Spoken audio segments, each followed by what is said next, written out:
સાહેબ પણ કમાલ છે, આપણને ધંધે લગાડી ગયા, આપણને કહ્યું પેટ્રોલ ઓછું છે, ડીઝલ ઓછું છે, સરકારી વાહનો છોડી દો અને હવે પબ્લિક ટ્રાન્સપોર્ટમાં ફરો. આખો દેશ ધંધે લાગી ગયો અને સાહેબ આપણને ઉલ્લુ બનાવી વિદેશ ઉડી ગયા. આ છે આપણા વડાપ્રધાન નરેન્દ્ર મોદી. તેની વિગતે વાત કરીશ, કારણ કે કરણી અને કથની બંનેમાં અંતર છે આ માણસનું, પણ છતાં લોકોને મજા કરાવે છે અને લોકો કમળ ઉપર બટન દબાવે છે. વૈષ્ણવજન તો તેને કહીએ જે પીડ પરાઈ જાનાને રે. નમસ્કાર, નવજીવન ન્યૂઝમાં તમારું સ્વાગત છે અને હું છું તમારો પ્રશાંત દયાળ.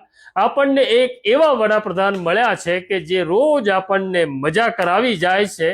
પેટ ખાલી હોય અને વાહનમાં પેટ્રોલ ભલે ન હોય છતાં હસી હસીને પેટ દુખી જાય એવો નેતા ભગવાને આપણને આપ્યો છે.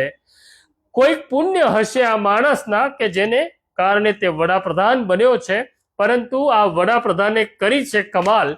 વાત કરવી છે, દેશ અત્યારે સંકટમાં પસાર થઈ રહ્યું છે, કારણ કે ઈરાન અમેરિકાનું યુદ્ધ ચાલી રહ્યું છે.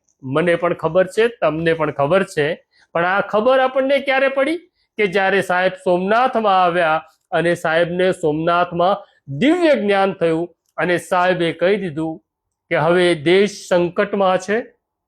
સાહેબને બંગાળમાં નહોતી ખબર પડી, સાહેબને કેરળમાં નહોતી ખબર પડી, સાહેબને તામિલનાડુમાં નહોતી ખબર પડી. સાહેબે જામનગર, સોમનાથ અને વડોદરામાં રોડ શો કર્યા અને 2,000 બસો ખાલી દોડાવવામાં આવી ત્યારે સાહેબને નહોતી ખબર. બસ મારો સ્વાર્થ પૂરો, મારી શોબાજી પૂરી, એટલે હવે હું દેશને ધંધે લગાડું અને કહી દીધું દેશને કે હવે પેટ્રોલની બચત કરો, સોનું ખરીદતા નહીં અને વિદેશ પ્રવાસ જતા નહીં. આપણે તેમનું સાચું માની લીધું. આપણે તો માની લીધું, પરંતુ ભારતીય જનતા પાર્ટીના જે અંધભક્તો છે તેમણે પણ કહી દીધું સાહેબ બોલ્યા એટલે પૂર્વ દિશા આ જ છે. અને મહેસાણાના કાર્યકરોએ તો હદ વટાવી દીધી.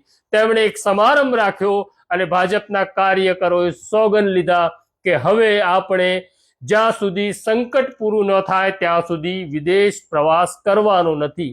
આપણા ખિસ્સામાં પાલીતાણા જવાના પણ પૈસા ન હોય છતાં કહેવાનું કે હું અમેરિકા જવાનો નથી, એના જેવી વાત છે. અને નરેન્દ્ર મોદીનું સાંભળી હર્ષ સંઘવીએ અને જીતુ વાઘાણીએ પણ કહી દીધું અમારા વિદેશ પ્રવાસ રદ છે, અમે યુએસ જવાના હતા. નિર્મલા સીતારામને પણ કહી દીધું હું વિદેશ નહીં જઉં. મહારાષ્ટ્ર અને ગોવાની સરકારે કહી દીધું કે તમામ વિદેશ પ્રવાસો બંધ. પણ સાહેબ ક્યાં છે? સાહેબ તો ઉડી ગયા. ક્યાં? સાહેબ 5 દિવસના વિદેશ પ્રવાસે ગયા છે, કારણ કે અત્યારે વિદેશને આપણી વધારે જરૂર છે, કારણ કે ત્યાં આગળ અત્યારે હસાવનારું કોઈ નથી. સંકટમાં પણ હસાવી શકે એવા સંકટ મોચક આ આપણા વડાપ્રધાન છે, એ વિદેશના પ્રવાસે છે. નરેન્દ્ર મોદી વિદેશ પ્રવાસ કરે તો કોઈ વાંધો નથી, રાહુલ ગાંધી વિદેશ પ્રવાસ કરે તો ચોક્કસ વાંધો પડે છે. અને એક બહુ બોલકા ભાજપના પ્રવક્તા છે સંબિત પાત્રા, તેમણે રાહુલ ગાંધીનો હિસાબ કરી નાખ્યો કે આ માણસ આટલા વર્ષોમાં 254 દેશમાં ફરી આવ્યો અને 60 કરોડ રૂપિયાનો ખર્ચો થયો. આટલા વર્ષમાં તેની આવક 10 કરોડ હતી, 60 કરોડ ક્યાંથી ખર્ચ્યા? પણ કોંગ્રેસ પણ, અહીંયા તો પતેલી કોંગ્રેસ છે ગુજરાતમાં, પણ દિલ્હીમાં હજી કંઈક જીવે છે. ત્યાં કોંગ્રેસે હિસાબ કાઢ્યો કે 12 વર્ષમાં માનનીય વડાપ્રધાન સાહેબે 76 દેશોનો પ્રવાસ કર્યો અને 76 દેશોના 96 પ્રવાસમાં ગુજરાત, માફ કરજો હવે તો ગુજરાત જ યાદ રહે છે, પણ માફ કરજો, ભારત સરકારે 800 કરોડ રૂપિયા ખર્ચી નાખ્યા. આ ખર્ચી નાખ્યા ન કહેવાય, આ તો દેશનો વિકાસ કહેવાય. જે સારું થાય બધું સાહેબના નામે, ખરાબ થાય તેમાં સાહેબનો કોઈ દોષ નહીં. દોષ તો મારો અને તમારો છે કે આપણને આ નેતા મળ્યો છે, પણ મજા આવે છે એ આપણને ઉલ્લુ બનાવે છે. ઉલ્લુ બનવું છે અને ઉલ્લુ બનવાનો આપણો જન્મસિદ્ધ અધિકાર છે. ઉલ્લુ બનતા રહીશું. ભારત માતા કી જય.